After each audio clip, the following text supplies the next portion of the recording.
We are live from New York City. Not exactly. Cape Cod in Florida. But Pickett's Church, you got me, Ronnie, and you got Chad, the Golden Finger Picker. What's up, brother? What's up? I'm pooped, dude. Just one of those days for you. Well, I think this auction thing Saturday night just kept me pooped for the past 3 days. So, goodness. Did you get all your stuff out? Everything that everybody's paid, I've shipped out. There's a few things we're waiting. I'm waiting to hear from the people. So, give them a few more days, and then we'll go to the second person in line on it. But yeah, everybody paid up pretty quick, and it's a good experience. That was definitely crazy. I mean, dude, you had some crazy cool things come up, and people actually paid. People made some strong bids for that stuff. Yeah, well, they paid more than I would have. So. Yeah, and if any of y'all want to know what we're talking about, you can go over to Wayne's channel, Mothership Products. Is that his channel, right? Yeah. Okay. Mothership Products, and you can check it out. And he'll have, it's every Saturday night, 9 Eastern, right? Yeah, 8 o'clock Central. Yep. Nobody talks about Central, buddy. it's Eastern or Pacific time. The middle, you just get jumped out and screwed. Yeah. Nobody talks about Mountain Time. If you're in Mountain Time, it's like, huh? What? Yeah. But I think you're going to have John, the Cincinnati Picker, on there next week. Yes, sir. He has like a whole list. He has like people on for like the next 6 or 8 weeks or something like that. Oh yeah, he's fairly booked up. Yeah, it's actually pretty cool. I wonder if Angie Treasured Vintage is going to go on. I don't know if she. I don't remember who he said his guest. I know Swamp Picker was one of them, but after that, like I don't remember who was on the list. It'll be interesting though. But yeah, I know for myself, I've not done much of anything this week. I've listed 2 items today, but that was about it. Listed a pair of jeans, and I think I listed those shoes that I got last week that were really expensive. I just got around to listing those today. Yeah, well, Kim's been going crazy on listing, man. She's been listing her Starbucks collection, and I mean, she's listed probably 60 of them. Does she do that phone? I mean, from the phone, or does she do? I mean, mobile or? Well, she does it both ways.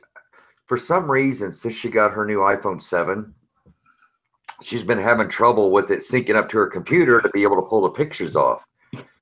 So what she'll do is she'll go on the computer and do all the drafts, and then go through and add the photos in mobile. And I don't know. I think it's that Windows 10, man. I hate Windows 10.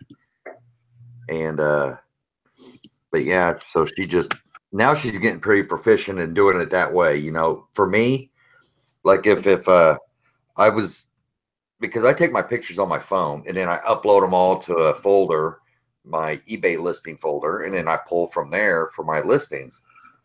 If something happened to that, it would cause me to, because a change like that would mess me up bad. So yeah, I don't even at it. I don't even think we pay attention to our. We have a laptop, but neither one of us really use it. And right now, my wife messes around with it, but it's mainly for editing videos at this point. Yeah. I don't know if they have it, but man, I would give anything that when I take a picture of something, it automatically just goes straight to that folder, my eBay folder. And I don't know if there's a thing for doing that or not, but isn't like Google Docs kind of like that? Well, I used, you could keep them all. Yeah, I used to do the what's it called? Oh shoot.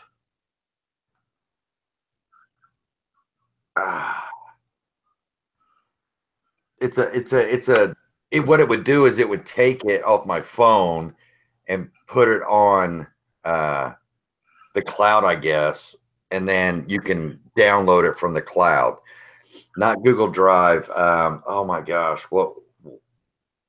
I can't remember what it's called. The cloud. Yeah. I got a Samsung, so I don't know nothing about no cloud. Dude, Kim bought, because she had her iPhone 6 Plus, right?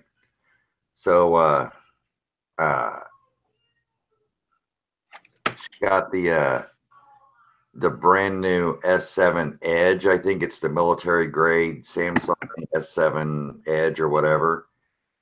She used it for like freaking a week, man. She's like, I can't do this. Dropbox, that was it, Angie. Ugh. But she said I couldn't use it, so we went in and got her an iPhone 7. I've got a brand new Samsung Edge, I think it is. That's the military grade one. And we just can't do Androids anymore. See, I love my Android phone, but that's what I'm used to. I had the first or the second generation iPhone, whatever there was. It must have been 2009. Had to be the first one, and I hated it.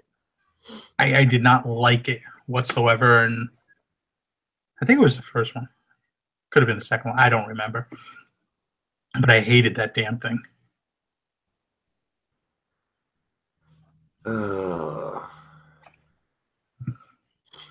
has no option for same-day shipping, the mobile app.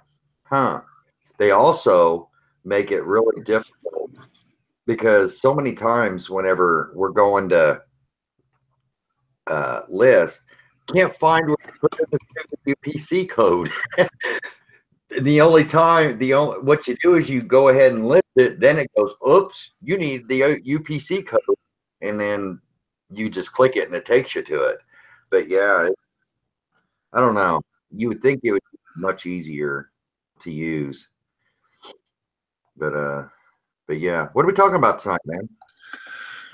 We got a bunch of different little things we can touch on. I have a few things. I just gotta find where I put it. I gotta be more organized in life. That's kind of what we're going to talk about tonight, isn't it? Find your item. Where did it go? I just seen it a second ago, and it's like I clicked on something else by accident. Okay, now I can't find it. So disrespectful when it does that. Oh, there it is. All right. One of the things was, like, how do you keep track of your inventory? And then a second part to that would be, how do you do like your average cost? If you buy stuff for the whole day, do you just count it as one price, or do you actually break down the price of each item and keep track of it for your records and stuff like that? Well, as far as me, what we do is we keep track. When we buy stuff, we keep the receipts, okay? And once it gets listed, then it goes to the database. As far as that's when it becomes per item, okay? And then what happens after that is ultimately in the long run, it gets put into like this, let's say on a monthly basis, it's like in this bulk. Like if we go thrift shopping and hit 3 or 4 different thrift stores, or we hit a bunch of garage sales or something, it goes in, okay, what did I spend today? Spent $120.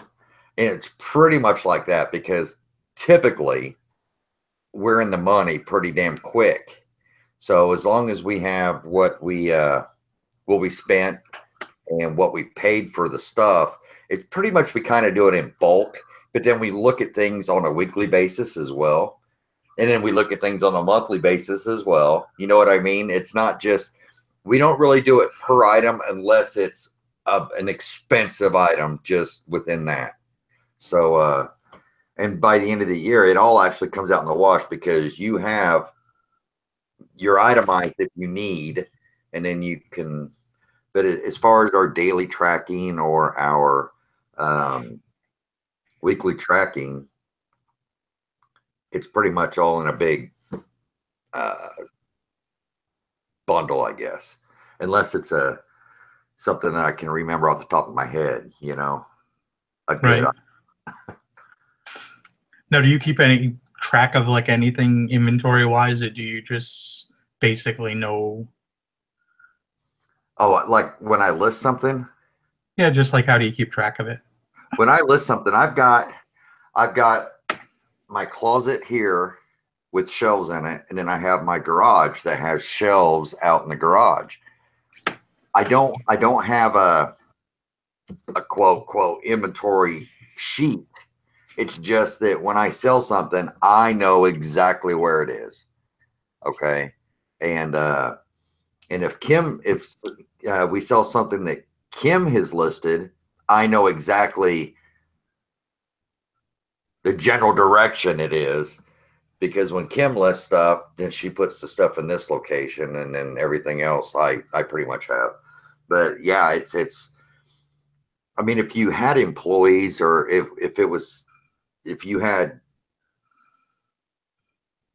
more people putting their hands on it, it would be a lot more important to have a system, like a deep system. But you know, we only have 320 listings right now, and I can pretty much tell you what every single thing is. If we get up to like 2,000 or something like that, then yeah, but nah, we don't need that. Yeah, I think for myself, like the inventory key. I mean, well, I'll go with the inventory part since I just brought it up. Inventory part for us, I mean, it's mostly clothing. If it's non-clothing, it goes on 1 or 2 shelves, and we keep track of it that way. I mean, everything is in a very small area. I mean, we only have right now like 450 listings. And even when we have, I mean, we don't lose track of too many things. Every once in a while, there's that one item I have no idea where it is, and usually it got donated, and I just forgot to take it down. But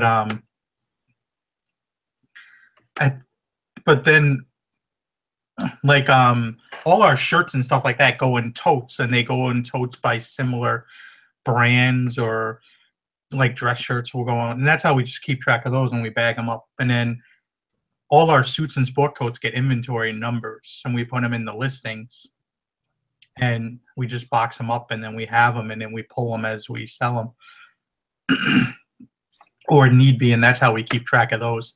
Probably once or twice a year we'll go through our listings, because we only have 450, and we'll see if any kind of like got misplaced, or somehow, because we do 30-day listings, somehow maybe I didn't relist for a few days and I forgot, so there's something sitting around. You know, we'll recheck and take a few hours and go through it. But since it's not that much stuff, it doesn't take that long, really. Well, you know, like when I listed those 100 slides, I sat down and I listed 100 slides.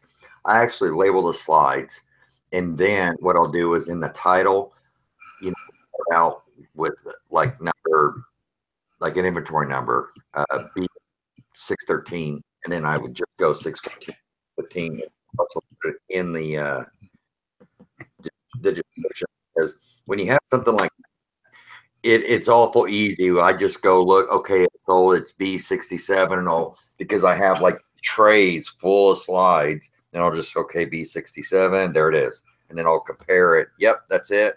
And I'll ship it. But yeah, when you're dealing in stuff like that, or you're dealing in stuff, say you've got 500 t-shirts, you can put 50 or 60 of them in a bin. So it would be worth having a system in place for something like that. And somebody says, so you don't keep up with each item on an inventory spreadsheet. Yes, we do, but we don't. That it gets put in a spreadsheet for end of year. That's pretty much all it is. And but we don't necessarily look at each item and say, okay, this item, this item, this item, because we do that on a larger scale, I guess you could say. But yeah, it is itemized. So, and plus you get that with your eBay. You know, you can get that through GoDaddy. You can get that through eBay. You can get the, I mean, that's your. Yeah, and the part two to the question was, I know for us, like, we do kind of the same thing you do in a way. Like, we buy stuff at a bunch of thrift stores. I just count it as one cost for the day, add up all the receipts, put it in. Usually 1 or 2 items will pay for everything. I'm not worried about tracking any specific item, just because it takes too much time. We sell 2,000 things. That's 2,000 things you got to keep track of, and this and that. And at the end of the year, what we do is basically, okay, how many items did we sell? How much money did we spend? How many items we have listed? You add the items that you still have listed and the ones you sold. So if it's 2,300 and you spent 15,000, you just divide and you come up with whatever your per item is, and then just say, okay, so Yeah. you know, it's $7 and I have 500 listings, so it's $3,500, and that's just how it is. I mean, it's so much easier. I don't spend a lot of time on the paperwork part of it because I try to simplify it a little bit better just to keep track of it. I'm not going to keep track of every single item. I will pull my hair out that I don't have. Well, we'll see where the headache is with me. Where the headache would be with me is in my unlisted items, the inventory that's not listed yet.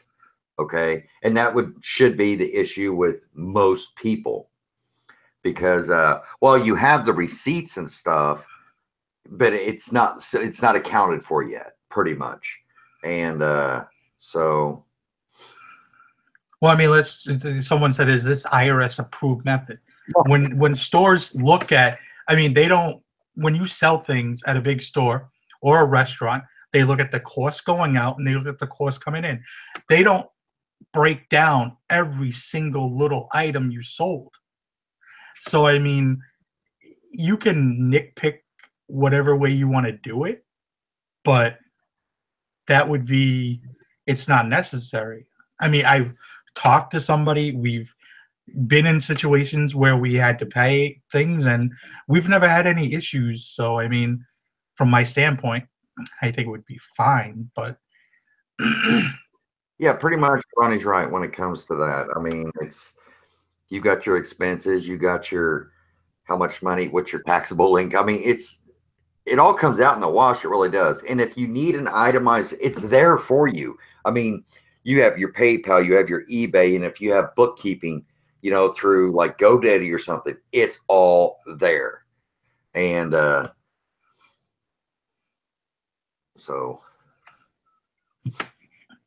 And then we had a question that came in while we were talking about that. I mean, basically that's, you know, I can just tell you what we do and what works for us. I mean, it might not work for you. You might want to keep track of every single item, and if that's what you want to do it the old school way of figure it out what you make per every little item, have fun with it. I don't think it's a bad thing, but Yep. But there's another one here from Krillin. What do you do when somebody returns an item without going through the system, when the package just shows up? I had this happen recently, and to tell you the truth, if the item is the same item I sent them and there seems to be no issue with it, I have a return policy. It's 60 days. Like, what am I going to do? Scold them? Like, you are bad for not going through that return process. When I buy something, you know how hard it is to even figure out how to return something on eBay?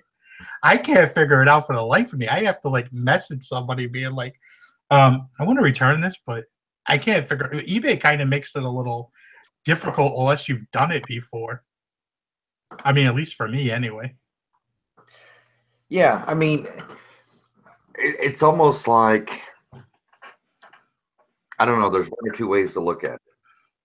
You look at it as a return, and you just you give them their money back. You can go to PayPal and hit refund.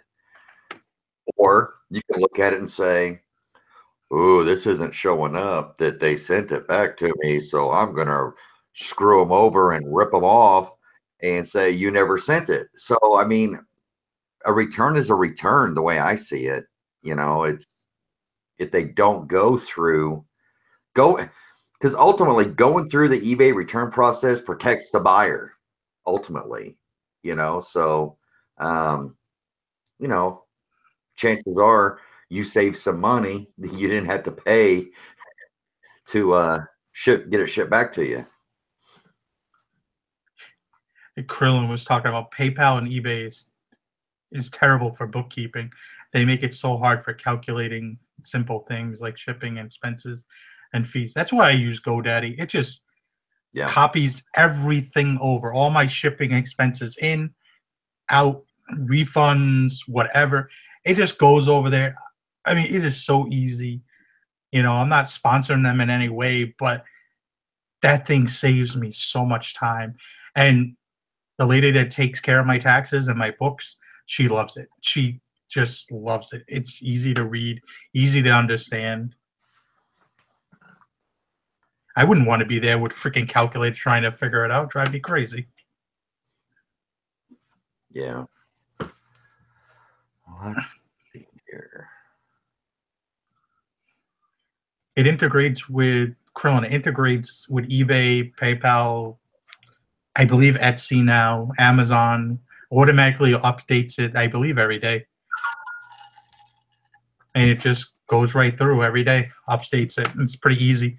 And if you use use your PayPal card, your debit card that you get, that's what I use. I have that and American Express hooked up to it. So if I use one of those two cards, it automatically will show up in the thing, and I just have to move it to whatever it was. Like if it was a car expense, or if it was cost of goods, or maybe it was my storage unit. You know, I just move it to that category that I created, and there's already a bunch of categories already created, and it's so easy and not really, you know, that difficult to worry about.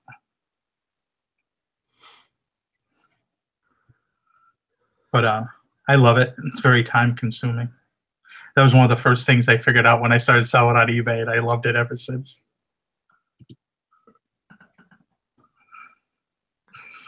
No Blue Moon tonight.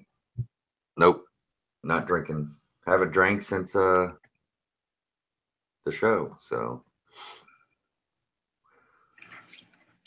I want to thank everybody for coming in here tonight and watching us. You know, you can hit that thumbs up button, share with all your friends. No. Share it with all your friends. Share it everywhere.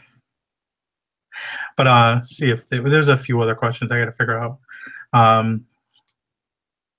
Hey, Bill, how's it going? We got people. There's a few names that's new to me. I'm not familiar with, like Danger Brat. That sounds new to me. Thank you for coming. Hello, Kelly Ward. There's Krillin, Eric McDade. Good used goods. What's going on up there in Canada, Jory? Bertha Bell, Angie from Treasured Vintage. We've got Bill and Carol from Texas. And there's Henry. Henry. And Steve and Steph Resale Killers. Upstate Thrifter. Brandon English, hello. Joni Kramer, hello. There's Tina Scott, hello. Hey, there's Glenn Swamp Picker. Yeah, if there's anybody new, say hello. And if you typically do not type in the chat, say hello. What's up, Cosmic Thrifter? Bruce Weigel. Ian's Flips, Lisa Marie. Picks. There's Lonnie. Lonnie was hovering in the shadows. Good question. Krillin asked Chad, out of the private pick, what % of merch has been listed? Oh, 20% maybe? Yeah, there's a lot of stuff. I was just going through the past 90 days, my what I've sold from that lot. Pretty much most of the stuff I've listed is sold. So it's, I guess I'm doing okay with nitpicking, picking stuff, so everything I'm picking and listing is selling. And but yeah, there's quite a bit left. There's a lot of really cool stuff. There's like vintage electronics. Like there's a Betamax recorder. It's still in the box. I mean, there's so many things out there that's just still in the box and it looks brand new. And there's all kinds of stuff out there just in the box brand. I mean, it looks brand new. I don't know. But yeah, and a lot of vintage toys are out there and all kinds of stuff. But I've been trying to get stuff listed that's been around me, that's been like in my way. So I'm surprised by how much you've already sold off of that lot. You have to dude, be at like 9 or 10,000 now. 9 or 10,000, I might be on that. I mean, like I thought in the beginning, like we were saying maybe 10, and it's like you're there and looking to double it probably. Because now you're getting into a lot of the smaller things probably. Well, and that's the thing, Ronnie. See, I thought I hit the good stuff. I mean, I still have some uniform stuff in the closet. The 1960s bowling shirts. Got like 4 or 5 of those. I've got some really nice women's sequin stuff, like from the 60s and stuff like that. But what happened was just recently I came across that Crown Royal bag, and it had those patches and stuff in it. I mean, I got over $1,000 in those just like within a few hours. Dude, that was ridiculous. Right. But yeah, that's what's really cool is most of the stuff, we did that live video of us going through it all, and we were missing stuff.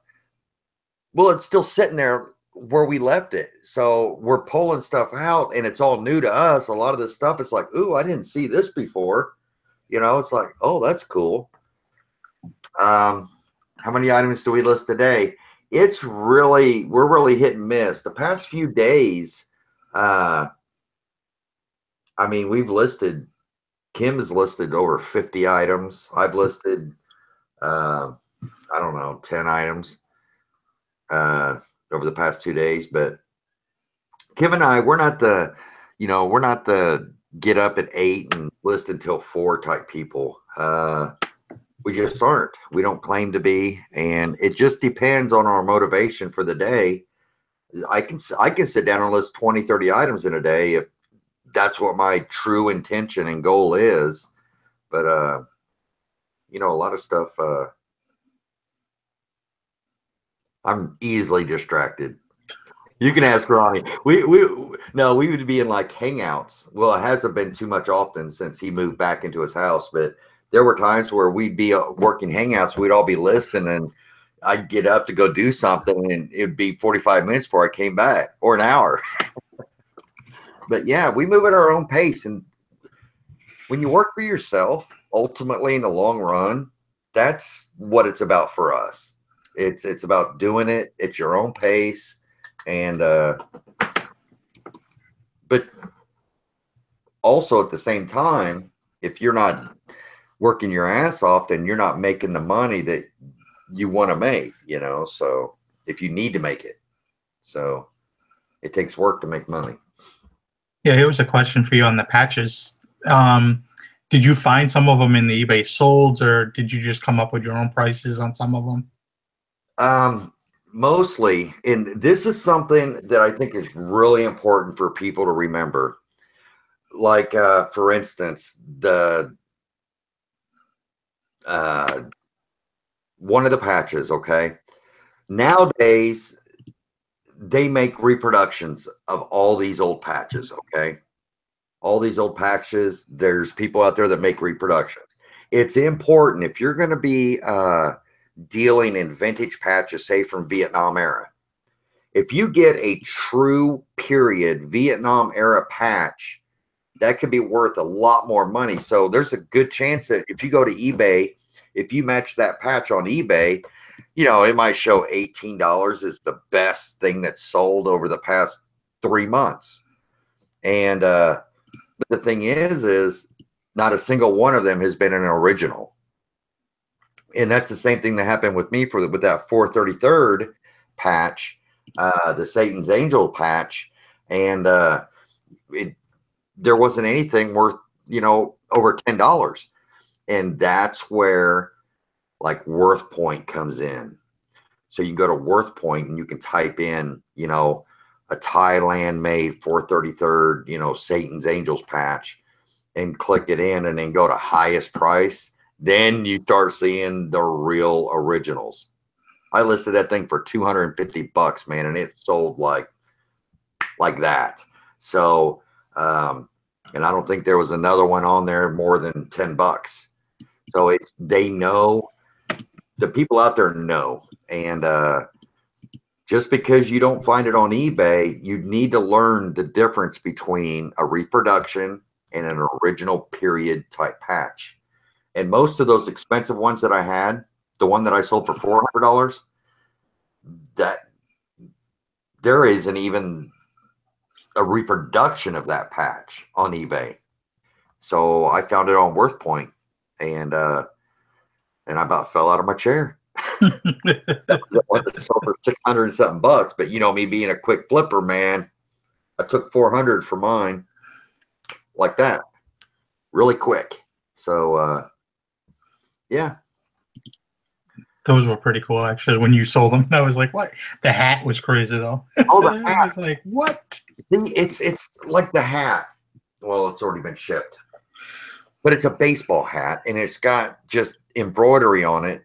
But it's from the Vietnam area, and there wasn't one on eBay. There wasn't one on WorthPoint, because what they do is they have them made over there. They have stuff. They have it to say what they wanted to say. So it's like a party suit type hat, and I'm like, man, this ball cap, I don't know, but I know it's cool because when it said Task Force Alpha on it, that was, when you see something like that, you start going down a rabbit hole, because that's where you start learning about, different units and stuff. Because when I looked up Task Force Alpha, it showed this thing called Operation Igloo White. And I'm like, what is that? So I was reading, and, on the Ho Chi Minh Trail, they couldn't get soldiers in there. So what they would do, the airplanes would drop these sensors that would stick in the ground, and it would let them know whenever somebody was walking by or driving by. And it was a very expensive, well, it actually failed too, but it was a big thing. And so I'm like, man, I can't find anything on this, but I'm going to put $250 on this baseball cap. Dude, I did that, and 10 minutes later, after I posted it to Ronnie and them, 10 minutes later, it sold, and I'm like, no way. Yeah, I thought there was no way it was going to sell for that. Can't remember. But yeah, I mean, it's just, if you don't know, there's nothing wrong with throwing a crazy number out there. And, if nobody bites, you can test the water. If you get watchers, if you get views on it, but you're just too high, then, after a little bit of time, you can run it on auction or lower the price a little bit or something like that. So, okay, I'm done, Ronnie. Dude, it's all about, guys, it's all about learning about what you have. Because, like, right now, I feel pretty confident I'm knowledgeable about, like, the Satan's Angels, the 433rd Fighter Squadron of Vietnam, the River Rats, I don't know. It's just, I love learning about it. And the more you learn about it, the more I've learned about it. Now, when I'm going through his stuff, I recognize, hey, I know what that is type stuff. So, yeah, I think it was just cool. I mean, some of the things you found was freaking pretty cool. And it has like a history to it. I mean, like we said, it's kind of a shame that they didn't find any need or want in the items. They just wanted to get rid of it. They didn't know the history or anything. Just Get it out of here. Move it on. Rid of everything else. There was a question earlier I just wanted to answer real quick. Somebody asked about when we plan to start our traveling trip. It's in the spring, probably late spring, I'm thinking, because I want to stay in the New England area, kind of loop around, and then by the fall, stroll out of here. But, you know, there's a lot of areas I haven't seen, like north of me, like Maine and Vermont, New Hampshire, and I'm coming everywhere.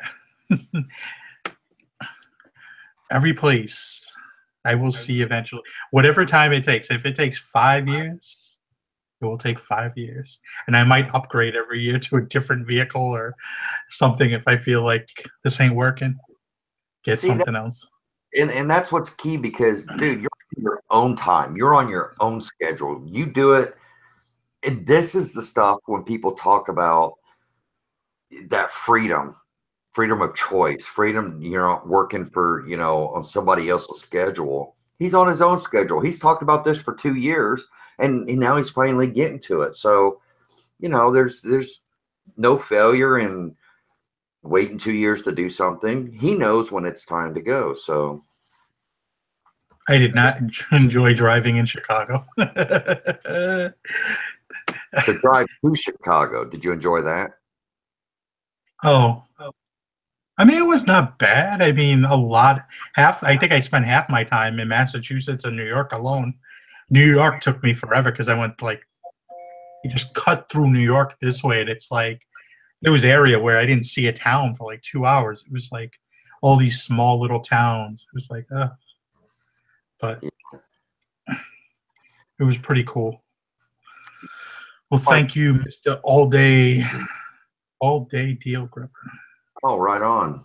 Very nice. Very nice of you. Yeah, coming in later on, All Day Deal Grabber just gave a $2 for chat. Thank you very much. Whoop, whoop.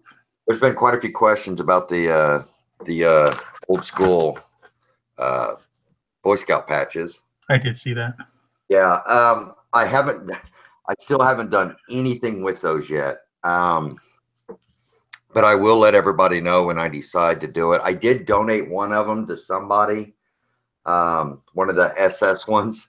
I did donate one of those and I mailed it to them. I can't remember who it was, but they said they wanted to use it as a training piece. So, but I'll find out more about them, what kind of history. And now this is a cool thing, Ronnie, because learning about the patches, the Satan's Angels patch, the reason how we know it was made in Thailand is because they put cloth on the back of the patches there. Okay. And that's one of the signs that it's made in Thailand. Do you remember, Ronnie, on the SH one, on the back, it had the white cloth on it? I don't remember. I'm not even going to lie. The white cloth on it. The exact same as, because whenever I found that one, I looked at it. I'm like, that's exactly the same way it's made. So that patch, that old Boy Scout patch, must have been made in Thailand. Don't know why. Don't understand why. But it's pretty weird. But as far as our new Boy Scout patches worth buying and selling, I would think not new ones, but the older ones, there is an interest. And the older they are, the better they are. Oh, Kim is yelling at me, Ronnie. Why? What'd you do? That item that sold, it's a Urban Decay palette. It's an eyeshadow palette, you know? Yeah. And I guess her minimum she wanted to take on that is $40. I just accepted an offer for $36, and she just sent me a message saying, Chad, I wanted the Urban Decay palette with a mean face. You sold it for only $36? Yeah. But those things happen. It's all good. For right now, people are asking, I'm thinking a travel trailer that I could tow behind my Suburban, somewhere in the 30 to 34 foot range. is what I'm going to go with. And if I feel that I need to get something bigger, I'll upgrade to a fifth wheel and get a pickup truck. You know, but I think I want to start small, less money involved. And if I don't like it, I just got to get rid of a trailer and say, see you later. Though I did see you can actually rent your RVs on a site. It's like RV Swap, or no, not RV Swap, RV Share. And you could actually, people actually rent their RVs like they do Airbnbs and stuff like that. And people actually use them and actually get crazy money for them. So, I mean, worst case scenario like that, I could just rent that thing out to somebody till I pay it off. Well, here it is, ladies. The Urban Decay Vice, and this is the palette. Yeah. So I just paid $36 for it. I'll take it. She's like, I would have kept the. And going to someone else, it's all about room. I mean, I would love even a larger trailer, but I'm learning a lot of parks don't even allow certain size trailers. Like we were looking at parks around here. There was one park. It was only a 32-foot trailer. It was like, ooh. Yeah. And trust me, if Kim wanted it that bad, it wouldn't be sitting in my office. No, for the record. She would have took it out of there. Hey. You would have sold it and been like, where is it? Where did that thing go? Yes. Did you even sell anything off your school Cub Scout or Boy Scout stuff? I would say 60s and before, pretty much. 70s, there's quite a bit out there. 60s is getting, there was like a transition period in the 60s, late 50s, early 60s. And a lot's changed. A lot's changed. I think girls can be in the Boy Scouts now, I think. So, and boys can be in the Girl Scouts if they want now. So a lot's changed. And yeah. Dude, I cannot wait for you to go on the road. Dude, I can't wait. Are you going to totally just give up your place, right?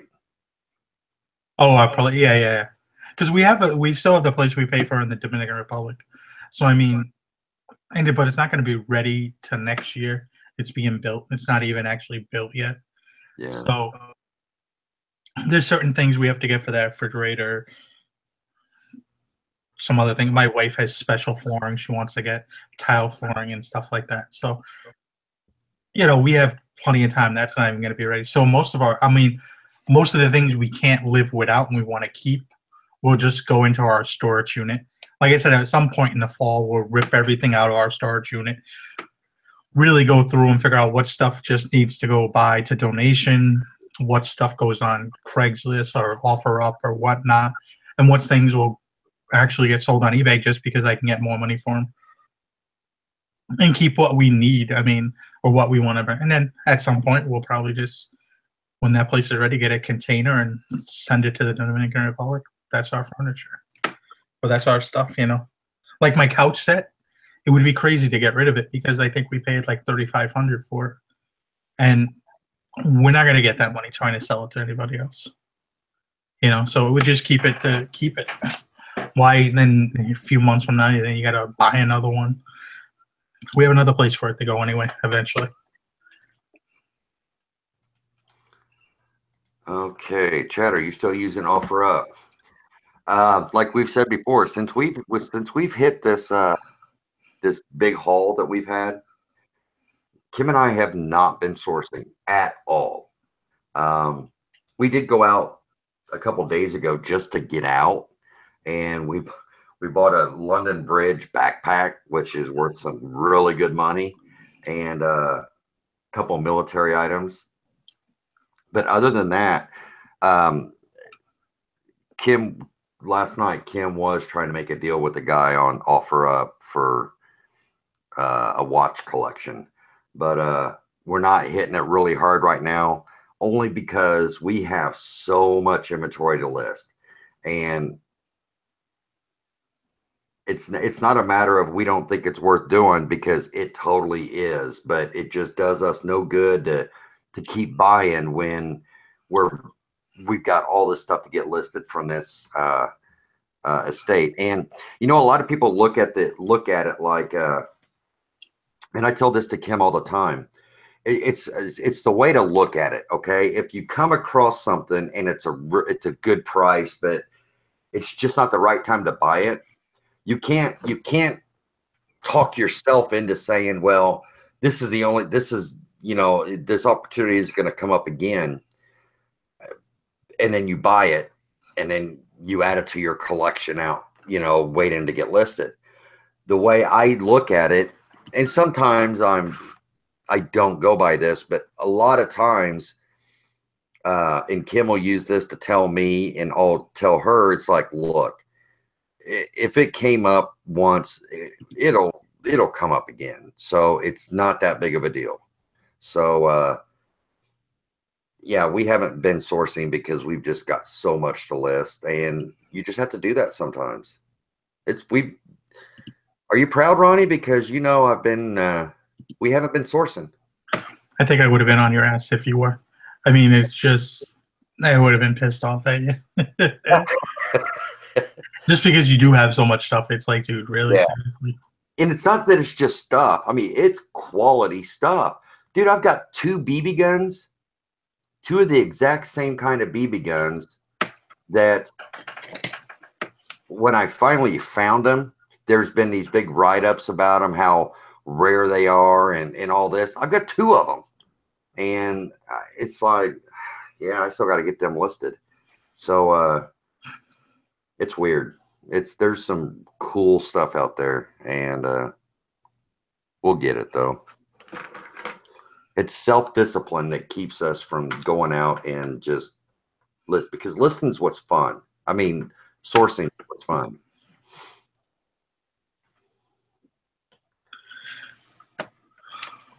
You want to get that question for you, Ronnie, for Medic? Medic.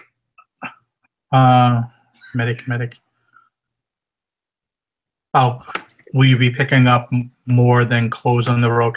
I plan on not really doing, actually. The thing is, I'm breaking it down to a different, like, I'm going to try to do it a totally different way than what I do now. Like, I will do some clothing, but I'm going to basically have somebody else sell that for me, and we're going to have a split, and I don't have to worry about it. I just ship it to them, and basically they know how to sell it. And I just get a check every month. Like, just cut me a check for what's sold. And that way I don't have to store it. I don't have to worry about shipping it for everything. But there's a lot of things, I really want to go after yard sales, estate sales, auctions, because I can go anywhere to an auction, and, I may do good, I may not, and depending on how I'm in an area for a certain period of time, I kind of know certain things I can sell to other resellers. And if I had to, I get a storage unit for a few weeks or a month. I mean, most places, they're cheap enough where you rent it for under $100 a month, 8x10, and I could store stuff there if I had to, if I really found some good larger items. I got my Suburban, I can carry a lot of different things in there. It just depends on really what I want to do, but I'm looking about just having fun and going after a lot of different things. I just don't want to go to thrift stores and, that's what I do here, but that's not everything I know about. There's so many cool and other things to look for and have fun. Like auctions, I think are going to be fun. That's really what I want to chase. There's certain things I want to sell more of, and that's like vintage advertising that I've gotten more and more into, especially this year, where it actually makes me more money than clothing right now. And that's not even on eBay. That's a lot of that's local and so on and so forth. So it's kind of just you change your niches at some point. If I was staying here, yeah, I would mess with clothes because that's what's here. But there's so many other things you can go after. Yep.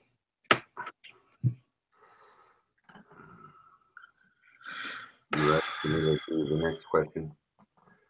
I see Chad, did you no ever Poshmark. Chad, did you ever think about someone to help you list all the stuff in the estate, or are the items so unique that you have to research each one? Between Kim and I, there's no hurry. I mean, there really isn't. And a lot of this stuff is really unique. And plus, that's what I enjoy doing.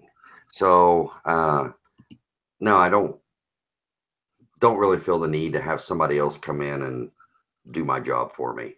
If we were a bigger operation that, just required we had so much coming through, then we would consider it. But no, we do it in our own time. Did Ronnie mention his Starbucks story? What? Yeah, you sold that $200 Starbucks mug, remember? Oh yeah. Oh I found it. yeah. I found it for 53 cents. 50 cents plus tax, 3 cents. And then it sold. I got 200 for it, didn't I? Mm-hmm. 2 or 250, somewhere around there. For was it Seattle, right? Seattle 2012, I think. I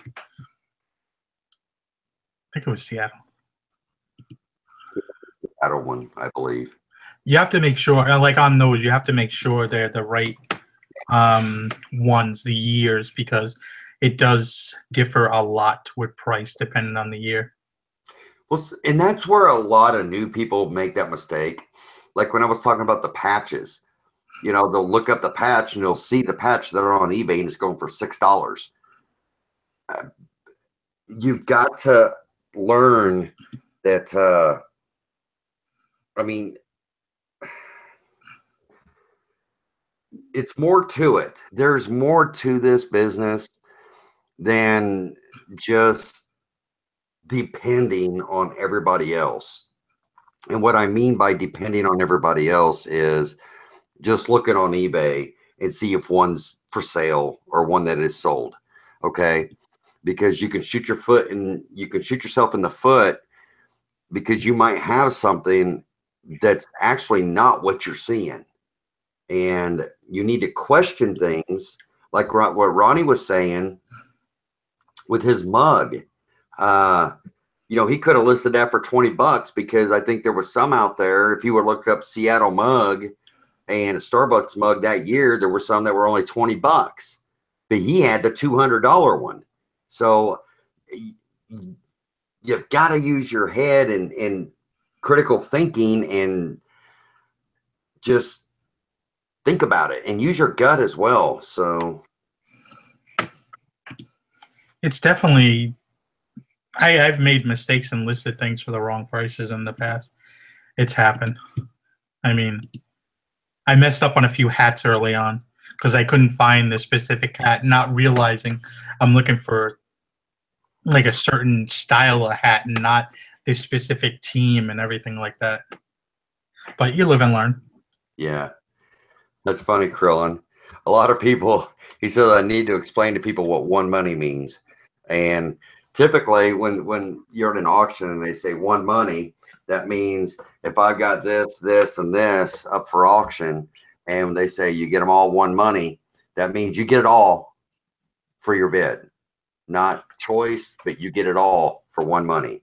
So, yeah, in Krillin, I think that's the thing that we talk about all the time is things we take for granted that we just know.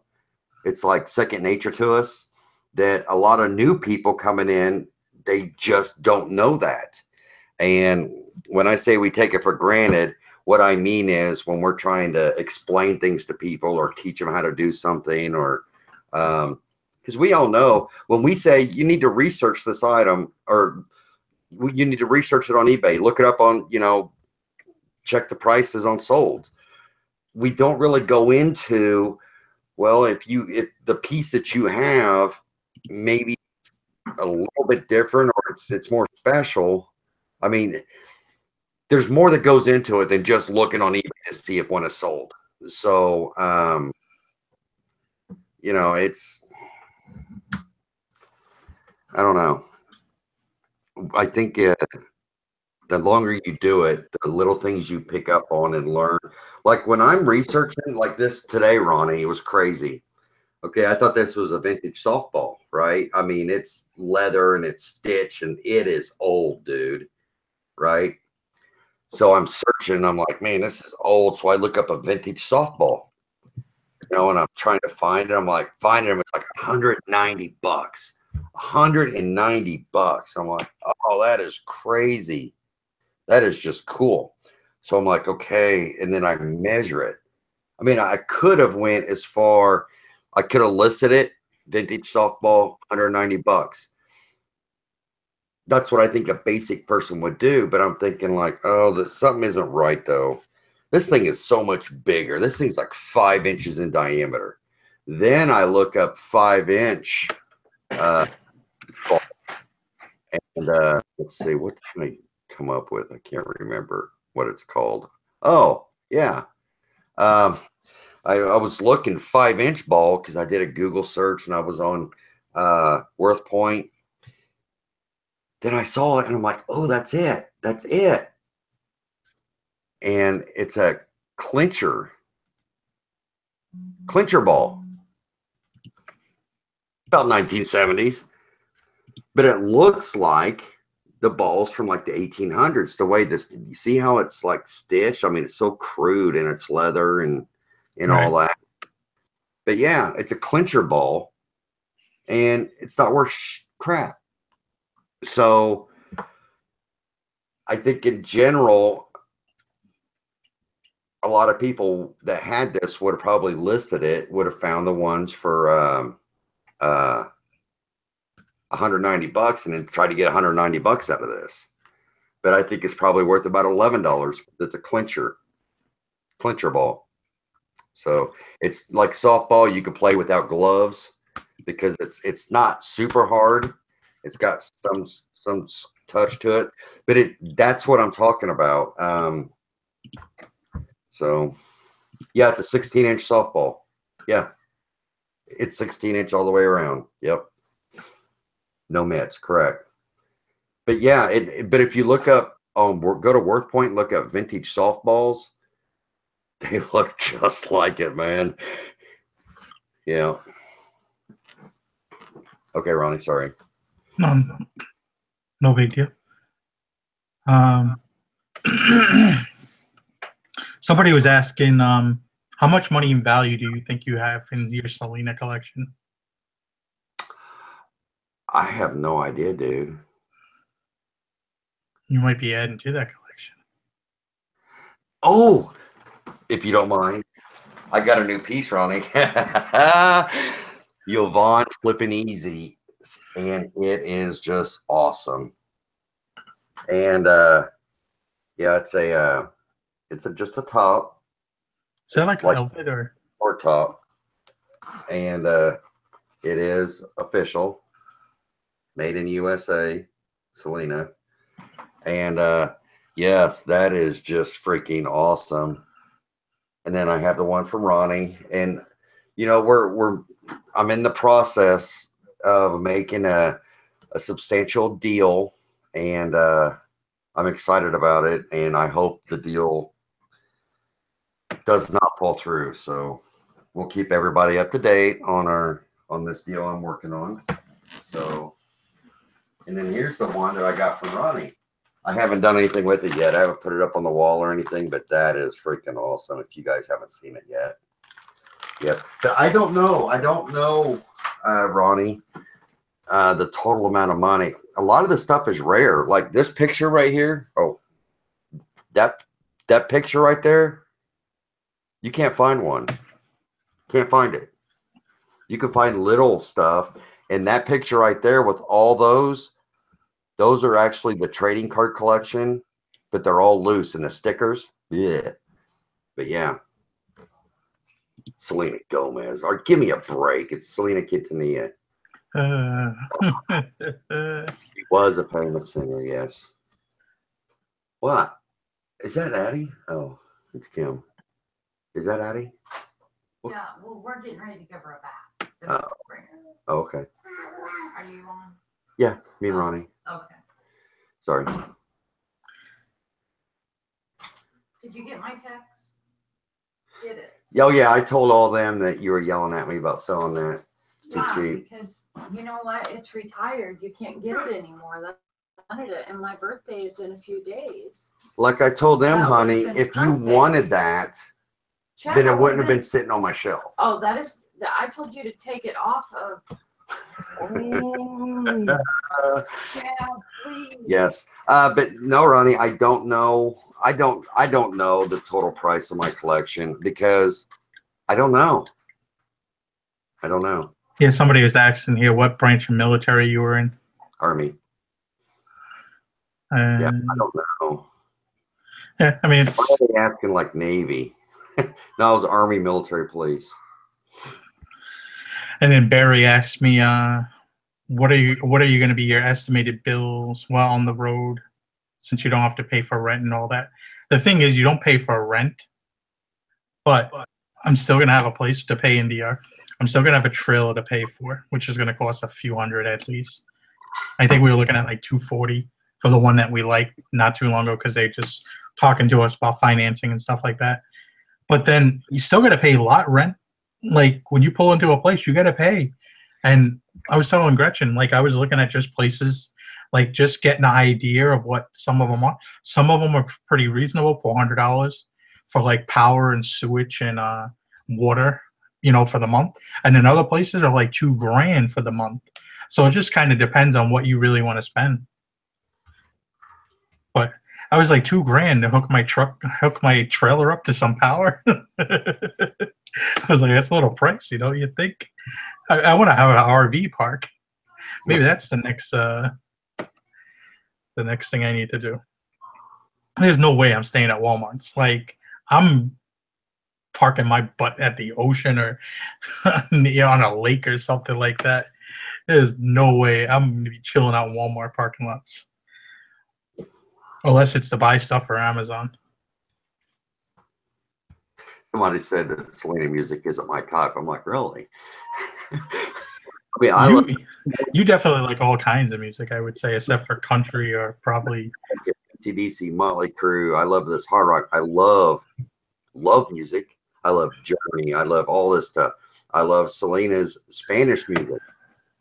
Yeah. I mean, I like it so much that I've had it translated and oh yeah. So yes, I do. It's the booty. Yeah. And yeah, we will be vlogging everything. Why do the trip and not vlog it? Like I'm even coming up with maybe a different channel name just for that portion of the thing. And there'll be different videos. There'll be thrifting videos. There's probably going to be videos of going to auctions and flea markets and estate sales and so on and so forth, the yard sales. And there'll be videos of us just having fun with the day, sightseeing. So, I mean, if you don't want to watch certain videos, just pass them and then, you know, watch other videos. But it's going to be fun. It's going to be at least a video every day, if not 2 a day, probably. We'd be pumping out videos more than anybody else, I think. Get them on eBay. Or get them on eBay. Get them on YouTube. Yeah. Speaking of YouTube, we're going to be talking Sunday on the Reseller 6-pack about behind the scenes doing YouTube content. So, yeah. Maybe I'll make that show. I feel bad. I've only made one. 3X, this thing. No, I have not. I've got it apart. I've got the new screen for it, but I have not put it in. So if you want to buy it off me right now, and I'll send it all to you as parts. I've got the new screen and stuff. I haven't put it in. You can see it's sitting right. It's sitting right there, all stacked up. Yeah, and they're drinking boxed wine. Yeah, I'll pass on that. I take $100 for it right now. You'll get well over 200 for it with the box. It's the Mario. And as to Kate's question, what RV model do I like? I kind of like the Grand Design Imagine, and they have another one. I forgot now. It's a little bit bigger, and it has like a washer and dryer hookups and stuff like that. Only issue with that, it's a little heavier trailer, so I'd definitely have to upgrade to like a 2500 pickup truck.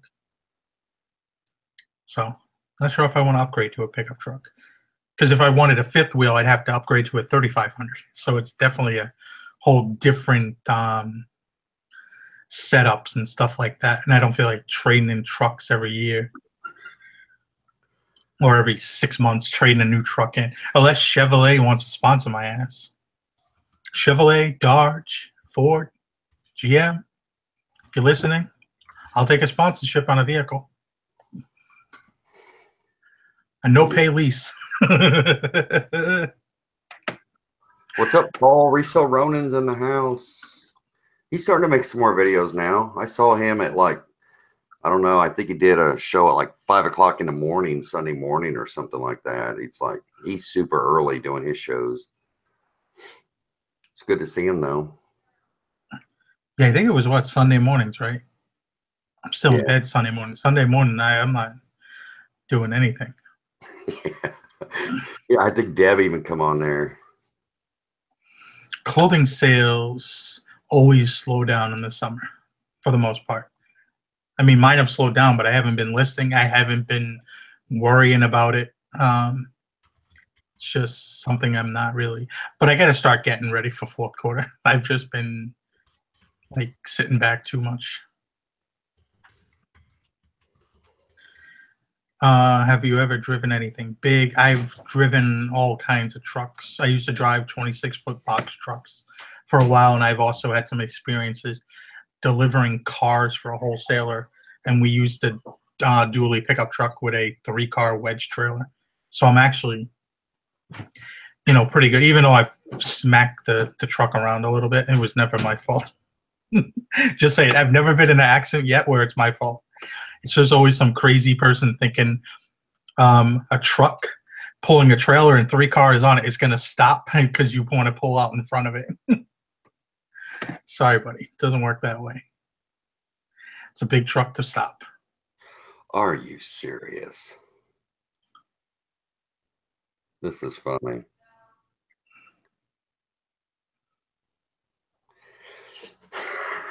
Check this out. Check this out. Because that's that thing I just sold for $36. Yeah. I want this for my birthday. It's $88. Go look on eBay. Maybe you can find somebody else selling it for as cheap as you were. The stupid eBay deal. Now, if she really wanted that, she would have came in and got it. Well, hi, sweetie. Oh, did you just get out of the bath? You just hey, little lady. Look, say hi. Hi. Hi. Oh, that's Okay. There's Ronnie. Say hi. She won't remember me. She's getting so big, Ronnie. She is. How you like your banana? I think we're ready for her to be a big sister now. No. Yeah. Okay.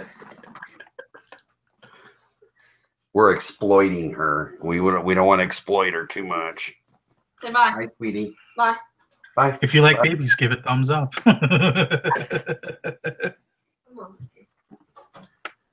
Now, Karen's at the beach. She says, Chad, just cancel the sale on the pallet. Trust me. If you know Kim, Ronnie knows Kim. Ronnie knows Kim. If she wants that, if she wants something, she will just get it. You can't buy it anymore. Then why did I list it on eBay? Well, we just looked it up. Okay.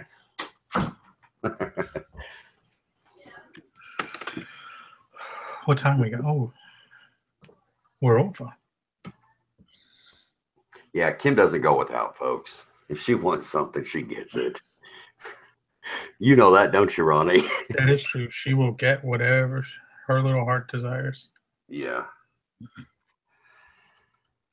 But any last words there? We'll be getting off this in the next few minutes. Well past that hour. I'm gonna say it again. if you think you might have something, don't just try to look quick, comparable. Okay. Especially on things that are high in demand, because they make reproductions of them. Okay. Just like if you find a Motley Crue t-shirt, it's like, look it up on eBay and you're like, oh my gosh, that thing's $300. But that's all the further you look, is just the graphic. And when yours was made 3 weeks ago and then they're selling it at Walmart right now, okay, you need to use your head and do a little bit more than just find something to compare. So because there are reproductions out there that's desired. I was just thinking about that because you said that when I found, it was like going back like 4 years ago now, I found a pair of it must have been his and hers Rolling Stone t-shirts from 1981, and I guess Old Navy did like a thing around the same time. People were really asking.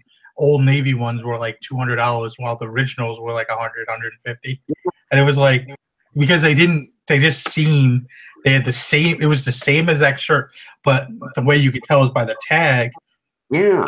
And I don't think the newer ones were dated, because these were dated on the on the bottom, and also you can tell by the tag, as the other ones had the printed on tag like right on the back of the shirt. It was like, come on, they didn't do that in 1981. Yeah, and that's what I'm talking about. What we take for granted, because after doing this for a while, we know where to look on the originals for the actual date, that's on the graphic, or we know how to tell by the tags if it's the right time period or something like that. But a lot of new people, they don't know that. And just if you're new getting into this, you can really shoot yourself in the foot by not paying attention to detail. And oh man, WorthPoint, guys. I mean, if you sell clothes, it's probably not worth it. But if you have a wide, range of, if you from this to military patches, Boy Scout patches, all kinds of vintage, it is so worth it. There's been so many times where I found it on WorthPoint but couldn't find it on eBay or Google. Yeah, I know for WorthPoint, the reason why I got it was just to track the old vintage advertising signs, because some of them don't come up very often on eBay, and you have to look back. But the problem is, if something sold in like 2010, the price has changed for some things up or down. So you do have to kind of keep that in fact too, because it goes back so far. It goes back to like 2006 or something like that, 2007. So you do have to keep track of what you're looking at and looking for, because certain items went up and down over the last 10 years also in value. Yeah. So you kind of have to estimate sometimes depending on what it is. But I think WorthPoint is $20 a month. $21 a month, I believe. 21. It's worth it though, guys. I mean, man. If you use it, that's the thing. Not everybody's gonna use it. There's times where I go 2 or 3 weeks without looking something up on it. And there's other times I'm looking up stuff for it all the time. So, it just depends. But I want to thank y'all for coming out tonight. It was a pleasure. The limited edition, dude. Huh? He says the box has no value on that. Like, dude. Okay. Well, see you guys all later. Make sure you're not subscribed to Chad. Go subscribe to Chad. Go subscribe to me. Give me a thumbs up, thumbs down, comment, like, subscribe, or whatever. See you guys later. Have a good night.